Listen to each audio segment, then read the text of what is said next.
명절을 잘 보내셨는지 모르겠습니다. 예, 친지들과 만나신 분들도 있을 거고 또 오랜만에 또 친구를 만난 분들도 있을 겁니다. 명절을 보내면서 가족이 있다는 게 참 감사한 일이다 이런 생각을 했습니다. 그리고 가족이 없는 사람들이 참 외롭겠다 그러면서 기도하게 되는 명절이었습니다. 기도하면서 이렇게 설교를 준비하면서 그래도 계속 민수기를 해야 되겠다 생각하고 민수기 8장을 보았습니다. 민수기 8장 오늘 읽었던 본문에는 성막의 등잔대라는 것이 있다고 얘기하고 등잔대에 대한 설명을 얘기합니다. 성막에는 이제 성소가 있고 지성소가 있는데 지성소에는 법궤가 있고 성소에는 세 가지 물건이 있습니다. 정면에 딱 들어가자마자 정면에는 향로가 있습니다. 분향대가 있죠. 그리고 분향대를 바라보고 우측에는 진설병이라는 빵 12개를 올려놓은 떡상이 있습니다. 그리고 그 맞은편 향로의 왼쪽이겠죠. 향로의 왼쪽에는 등잔대가 있습니다.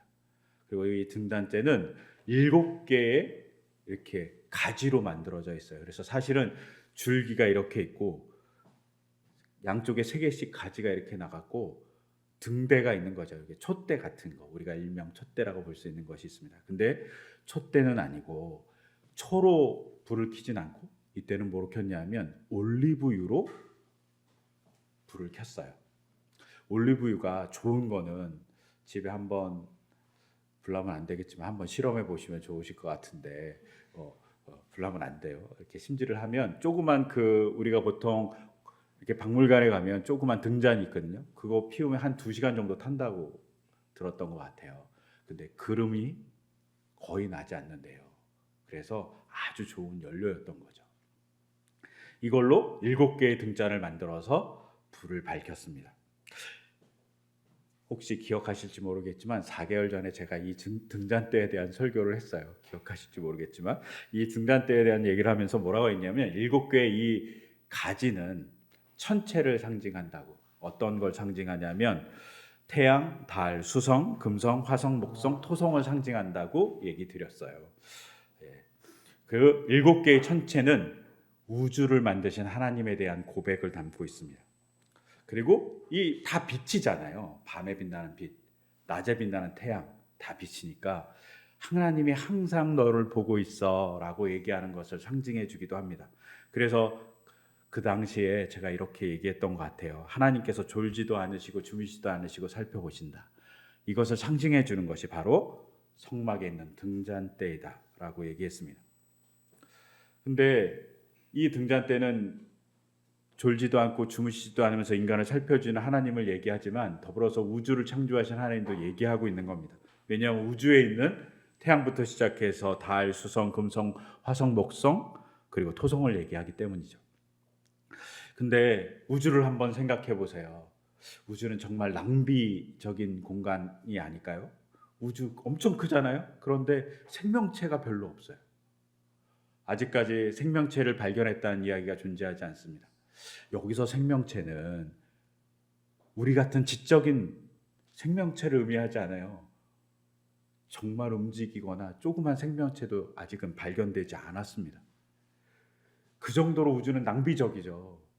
아무리 둘러봐도 아직까지는 생명체의 흔적을 못 찾은 겁니다. 있긴 있겠죠. 저는 있을 거라고 생각하는데 작은 생명체조차 발견되지 않고 있어요. 그래서 학자들이 이렇게 해야죠. 우주는 정말 낭비다. 이 큰 공간에 생명체가 별로 없는 거 보면 되게 낭비다. 되게 인간적인 시각이죠. 근데 이 낭비되는 공간에서 생명체가 살고 있는 지구라는 공간은 정말 놀라운 공간인 거죠. 이 지구를 창조해 주신 분이 하나님이라고 우리는 고백하고 있는 거죠. 생명체가 살기 위해서 정말 적당한 공간이잖아요. 대기가 있어서 숨을 쉴 수 있잖아요. 근데 대기 위에는 성층권이 있어서 태양에서 오는 유해한 빛들을 막아줘요. 그게 없다면 인간은 죽었을 거예요. 생존할 수도 없었을 겁니다. 심지어 대기가 있어서 물이 빠져나가지 않는 공간이 바로 지구라고 얘기 들었습니다. 근데 더 신기한 건 지구 옆에 달이라는 위성이 있다는 거죠. 제가 설교를 준비하면서 달이 뭐에 유익할까요? 이렇게 쭉 서칭을 해봤습니다. 거대한 위성인 달이 있으니까 지구가 좀 기울었잖아요. 뭐 23.5도인가 이렇게 기울어 있잖아요. 그래서 자전하잖아요. 근데 달이 없으면 이 자전이 정확하게 자전 못하고 뒤우뚱 한대요. 그래서 뒤우뚱 하면 어떻게 되겠어요? 사계절도 불규칙하고 안정된 기후가 없다고 얘기합니다. 달이 있기 때문에 우리는 되게 안정된 기후 안에서 살아간다고 얘기하고 있어요. 또 달에 중요한 기능이 있잖아요. 바다에 가면 알 수 있죠. 밀물과 썰물이 존재합니다. 근데 달이 없으면 아마도 3분의 1 정도로 확 줄어버릴 거래요. 밀물과 썰물이. 그러면 아마도 많은 생물들이 살아날 수 없습니다. 특히 갯벌은 많은 부분에서 줄어들지 않을까 싶어요. 갯벌이 줄어드니 바다는 정화되지 않을 겁니다. 심지어 달이 있어서 밀물과 썰물이 생기니까 바다의 오염수가 분해된다고 합니다. 근데 만약에 생각해 보세요. 밀물과 썰물이 없어서 바다의 오염수가 분해되지 않아요. 그러면 바다는 쓰레기장이 되는 거죠. 그 악취가 어마어마하지 않을까요? 그 악취 때문에 그 공간에 살고 있는 물고기들이 죽으면 더 심하지 않을까요? 이런 생각을 해보면 와, 달이 있는 건 정말 감사한 일이죠. 또 지구의 70%나 되는 바다가 쓰레기장이 된다고 생각해 보세요. 엄청나겠죠. 더 놀라운 건 이 달이 공전하는 그 주기랑 지구가 자전하는 주기랑 50분이 차이 난대요. 50분이 좀 느려요, 달이. 그러니까 썰물과 밀물이 시간이 점점 뒤로 가는 거예요. 그러니까 시간에 따라서 정확하게 밀물과 썰물이 있는 게 아니라 시간에 따라서 달라지는 거죠. 그걸 통해서 또 생물들도 잘 살 수 있는 환경이 된다고 얘기합니다. 그러니 이런 달이 있어서 우리는 잘 살 수 있어요. 근데 이런 달 같은 위성을 가진 지구가 있다는 건 놀라운 사건입니다. 또 인간은 달이 있어서 달력을 만들고 그 달력을 기준으로 농사를 지을 수 있어요. 달력을 기준으로 또 삶을 유지할 수 있어요. 달이 없었으면 우리 되게 힘들었을 겁니다. 이런 달을 만들어 주신 분, 그분이 하나님이라고 얘기하는 거죠. 그 하나님이 너희를 지켜보고 있어, 너희를 살펴주고 있어 라고 얘기해 주는 게 성막에 있는 등잔대의 상징적 의미랍니다. 그러니 우리가 항상 주님이 창조주니 나를 지켜주고 계셔 라는 걸 잊지 말라고 하는 거죠. 저희 교회가 예배를 드릴 때마다 7개는 아니지만 2개의 초를 항상 켭니다. 그 이유는 성막 안에 있는 혹은 성전 안에 있는 등잔대를 상징하기 위해서입니다. 그 중에 하나가 창조주에 대한 고백입니다. 하나님이 창조해 주셨어요. 그러니 뭔 걱정이 있겠습니까? 창조해 주신 분이 나에게 관여한다니 우리가 조금 걱정을 내려놓을 수 있습니다. 그분께 의탁하는 거죠. 더불어서 7개의 촛대는 학자들에 의하면 7일을 상징합니다. 7일은 창조한 날 수입니다. 7일 동안 창조해 주신 하나님이 우리에게 뭘 주죠? 쉼을 줍니다. 그리고 7일이란 질서를 주셨죠. 이건 꼭 뭐와 같으냐면 우주는 하드웨어라면 질서와 쉼은 소프트웨어와 비슷하죠. 세상을 움직이는 시스템입니다. 하나님이 시스템까지 주셨다는 걸 상징해 주는 거죠. 그래서 이 7이라는 숫자는 하나님이 너의 삶에 살아가는 방법을 알려주고 시스템을 줬어. 그리고 그 시스템의 결과물이 뭘까요? 성경입니다. 그 성경을 주신 하나님을 상징해 줍니다. 우리 공동체가 살 수 있는 방법, 개인이 하나님과 친근하게 살 수 있는 방법을 주신 거죠. 요새 기기들은 좋아져 갖고 하드웨어가 되게 좋잖아요. 근데 하드웨어보다 중요하게 생각하는 게 요새는 소프트웨어입니다. 하나님이 소프트웨어를 준 거죠. 중요한 것. 그것이 질서와 쉼, 그리고 그것을 드러내는 성경입니다. 그것을 상징하고 있는 게 바로 등잔대입니다. 7개의 가지를 가진. 근데 그 7개의 가지를 갖고 이렇게 우주를 창조해주고 또 시스템을 주신 하나님에 대한 이야기를 하고 있는 이 등잔대가 비치고 있는 게 있습니다. 뭘 비치고 있을까요? 등잔대가 역할은 빛을 발하는 거잖아요. 뭘 발할까요? 어디를 비칠까요? 첫 번째는 공간입니다. 성소에 있는 공간을 가득 비치고 있습니다. 그런데 두 번째로 누굴 비칠까요? 두 번째로 비치고 있는 건 바로 성막 안에 들어가 있는 사람입니다.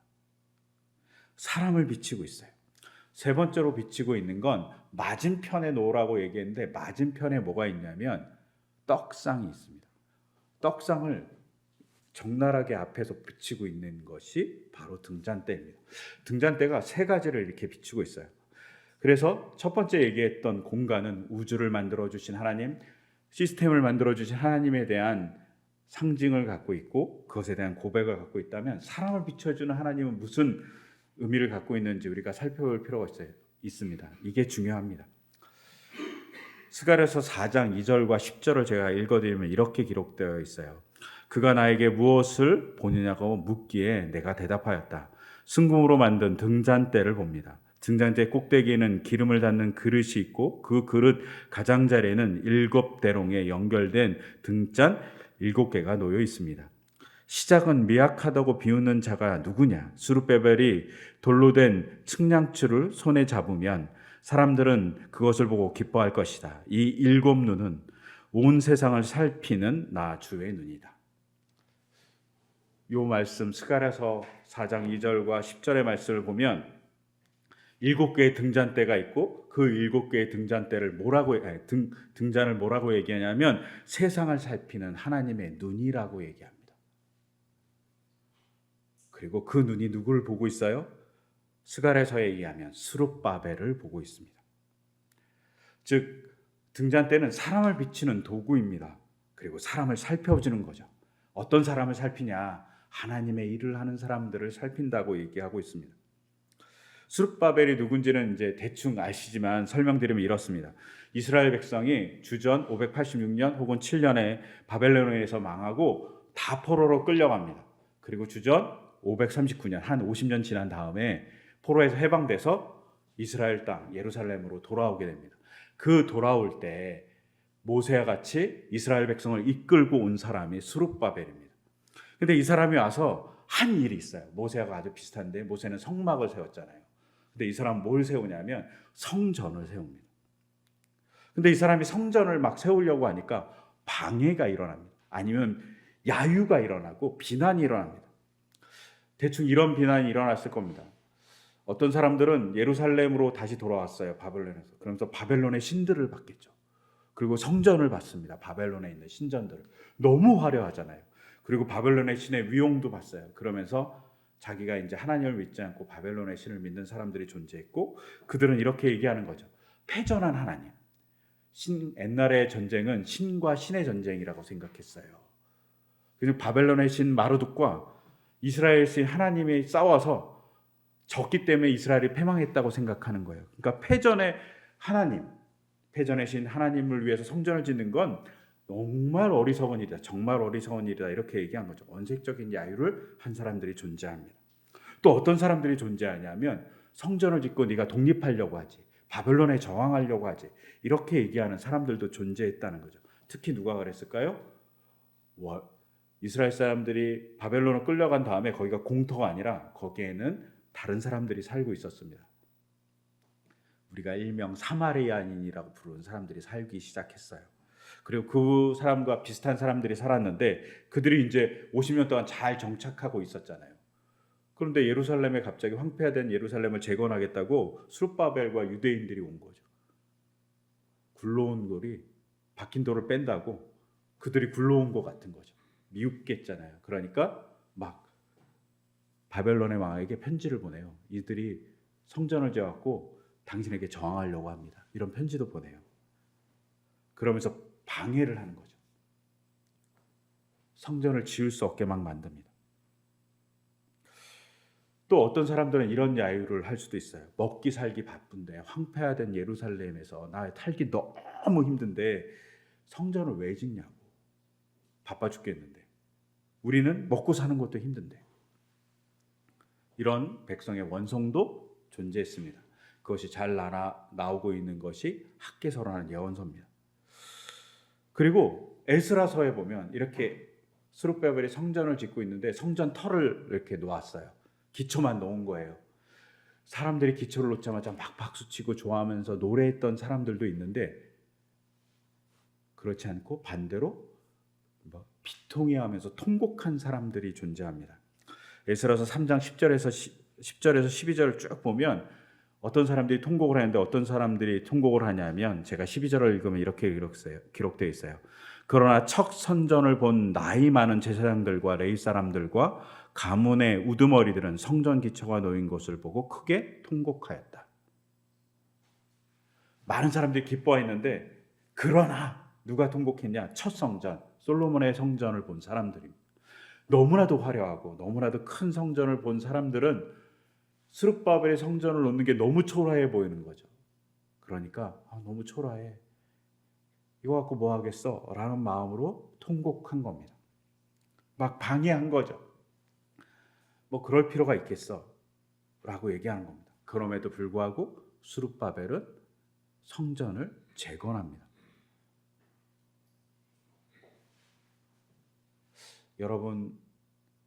여러분이 한 초등학교 시절, 우리 어른들은 초등학교 시절 갔던 골목 한번 최근에 가본 적 있으세요? 아니면 초등학교 한번 놀러 가본 적 있으세요? 제가 이렇게 초등학교를 가보면 이렇게 운동장이 작았나? 뭐 이런 생각이 들고, 제가 어린 시절에 살던 마을을 가면 이렇게 골목이 좁았나? 이런 생각이 들어요. 거기서 뛰어놀았는데, 제가 놀던 공터에 가면 이렇게 공터가 좁았나? 뭐 이런 생각이 들잖아요. 어른들도 아마 그런 생각을 하지 않았을까요? 여기에 나왔던 에스라서 3장에 나왔던 이 어른들도 그랬을 겁니다. 사실은 좁기도 되게 좁았습니다. 작기도 되게 작았습니다. 그래서 미약하다고 사람들이 얘기한 거죠. 야, 너의 이 성전은 정말 미약해. 그래서 어떻게 얘기합니까? 스가랴서에서 이렇게 얘기하죠. 시작이 미약하다고 비웃는 자가 누구냐? 그렇게 비웃는 자가 누구냐? 내가 스룹바벨을 보고 있어. 나의 7 눈으로 스룹바벨을 보고 있어. 이 사람이 잘하고 있어. 라고 얘기하는 겁니다. 그 살펴보시는 하나님이 도와준다는 거죠. 그리고 그 도와줌을 통해서 어떻게 됩니까? 스룹바벨 성전은 이스라엘 백성이 3개의 성전이 있었어요. 솔로몬의 성전이 있고 스룹바벨 성전이 있고 헤롯 성전이 있었어요. 예수님 당시에. 그 중에 스룹바벨 성전이 가장 오랫동안 존재했던 성전이에요. 심지어 이 스룹바벨 성전으로 뭐가 만들어집니까? 파편으로 돌아다녔던 성경. 우리가 창세기, 출애굽기 이런 게 다 파편으로 돌아다녔거든요. 그런데 그걸 모았던 것이 스룹바벨 성전을 만든 사람들입니다. 그리고 그들이 성경 공부를 하기 시작했고 그들이 성경 말씀을 연구해서 어떻게 하나님의 말씀대로 사는 것이 중요하냐라는 것을 따지기 시작했던 사람들이에요. 그리고 성경대로 살기 위해서 도전했던 사람들인 거죠. 그 사람들의 기초를 만들었던 사람 바로 스룹바벨입니다. 그래서 그 사람을 향해서 시작은 미약하다라고 얘기했지만 그가 만들어낸 말씀의 성전, 건물은 작지만 건물은 초라하지만 정말 하나님이 원했던 그 성전답게 성전을 만든 사람은 스룹바벨 성전을 만들고 그 성전에서 말씀을 공부했던 사람들인 거죠. 근데 그들을 만들도록 살펴주신 분이 누구냐? 7 눈을 가지고 세상을 살피는 주님의 눈이었고 주님의 일하심이었다고 얘기하는 겁니다. 주님이 이렇게 살펴준다는 거죠. 교회 안에 이렇게 촛불이 켜 있는 이유는 주님이 살펴준다는 것을 기억하라는 의미를 갖고 있습니다. 여러분, 저희 교회가 되게 초라한 교회입니다. 건물도 없고요. 빌려서 사용합니다.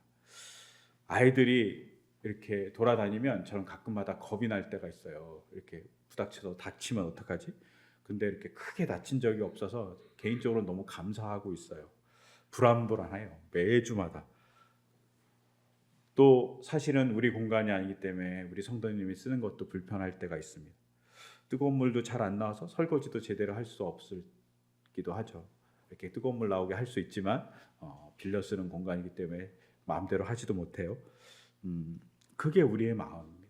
우리가 되게 초라합니다. 근데 우리가 왜 이렇게 작은 교회를 만들고 빌려 쓰는 교회를 만들었는지 여러분들도 잘 아십니다.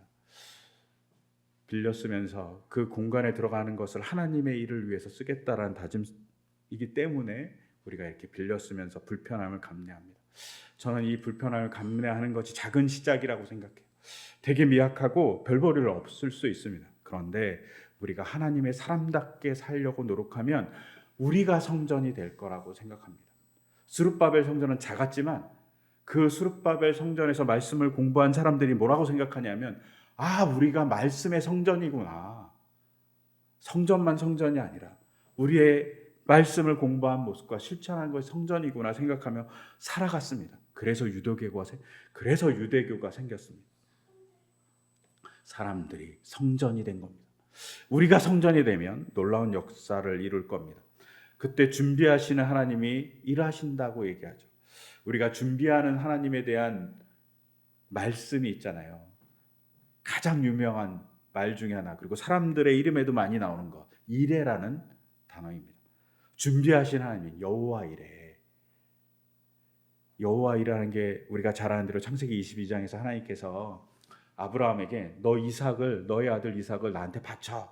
그랬더니 아브라함이 3일 길 이삭을 데리고 모리아산에 가서 바칩니다. 그때 바치려고 할 때 옆에 보니까 수양이 있는 거죠. 그 수양을 잡아서 바치면서 아브라함이 고백하잖아요. 하나님은 날 위해서 준비하시는 하나님이구나. 자녀를 바치는 것은 다 까먹고 다 없어지고, 준비하는 것에 대한 알려줌, 하나님이 준비해 주시는 분이구나 라고 얘기하면서 그 제단, 그 지역 이름을 여호와 이레라고 합니다.